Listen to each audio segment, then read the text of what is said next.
नमस्कार मंडळी. काल आम्ही गेलो होतो जगन्नाथ बाबाच्या मठामध्ये. तर जगन्नाथ बाबाचं मंदिर हे आमच्या वणीपासून 10 किलोमीटर अंतरावर आहे. भांदेवाडा हे गाव.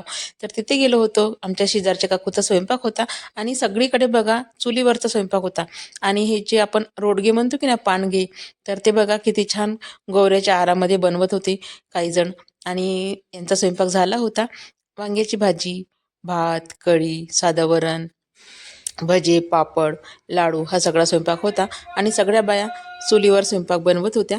आणि स्वयंपाक बनवल्यानंतर छान आम्ही मंदिरात जाऊन आलो, आरती केली, पूजा केली सगळं काही. आणि आता बसलो आहे जेवण करायसाठी. आणि जेवण हे छान पंक्तीमध्ये वाढलं होतं.